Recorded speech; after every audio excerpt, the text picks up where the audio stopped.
Hey, welcome back everyone. It is now July 17th of 2020. Now, one thing that a lot of Star Wars fans will agree on is that if we examine The Last Jedi and The Rise of Skywalker, these are two movies within the entire saga that really did a lot of damage to the Star Wars community and created a great divide between fans.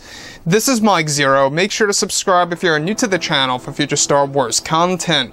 Now, like I've said before in the past, I always view The Rise of Skywalker as an improvement than that of The Last Jedi. It, at the very minimum, tried to undo some of Rian Johnson's mistakes, but it really wasn't a success at that.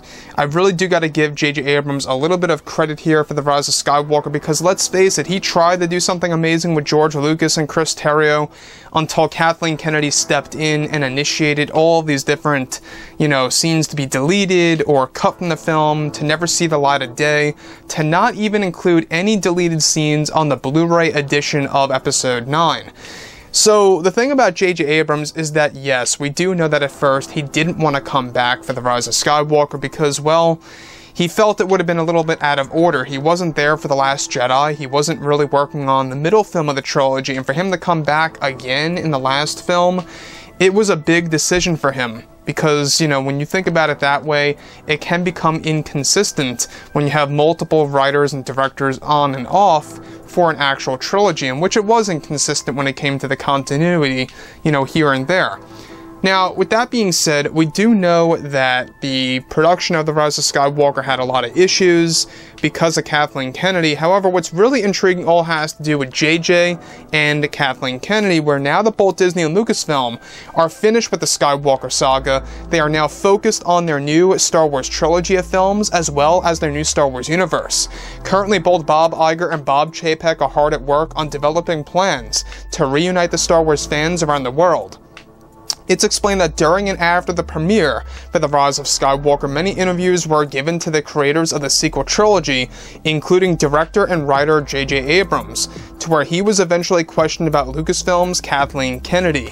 At one point in time, J.J. Abrams was able to state that Kathleen Kennedy was the one who wanted to bring in Emperor Palpatine from the beginning, and that Palpatine was not in the cards since 2014 like how she said he was. However, J.J. Abrams went on to state that in the early stages he was working on a brand new villain to become a part of the last film, and that Kathleen Kennedy came up with the idea to bring back Palpatine and convinced him that this would be the way to end the saga correctly, and that at first he did not agree with Kennedy's choice of bringing back Palpatine, and that he was on the fence of going through with that plan. Eventually, however, J.J. Abrams chose Palpatine, where J.J. was also able to reveal that Kennedy had creative differences with himself on how Palpatine should be inserted into the film, and that this created some setbacks during production for The Rise of Skywalker. Now, the last piece, I think, has all to do with Matt Smith as the Dark Acolyte being controlled by Palpatine's spirit. In case you guys have been out of the loop, Matt Smith, the actor a part of Doctor Who and Terminator Genisys, was actually going to be a part of the Star Wars universe. He was going to portray a brand new Dark Acolyte on the world of Exegol that lived on that world that would be taken over by Palpatine's spirit, where technically Palpatine would be a young man, fighting both Ben Solo and Rey in the epic final battle. That's exactly what J.J. Abrams wanted, at least in one of the cuts of The Rise of Skywalker before it was completely deleted. Now, when we think about Kathleen Kennedy, obviously, she always has creative differences. This is nothing new. There are always creative differences with Kathleen Kennedy. No surprise there.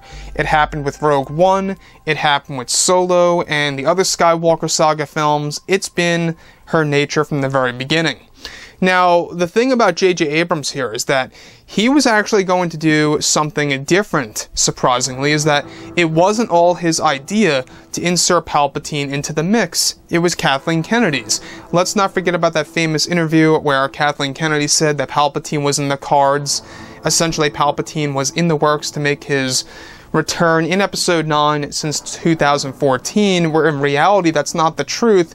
Palpatine was shoehorned into The Rise of Skywalker in order to really save a floundering Episode 9. Now, that was really the ultimate decision by Kennedy, and J.J. Abrams was convinced to do that.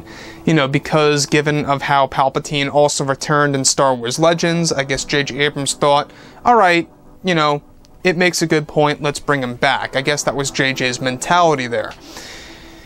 The other thing is this, however, is that there were a lot of different scenes that could have been for The Rise of Skywalker that I believe would have really stood out for fans that Kathleen Kennedy deleted. J.J. Abrams, I think, really could have come up with something far better if Kathleen Kennedy did not intervene. So, with that being said, guys, you know, drop a comment below.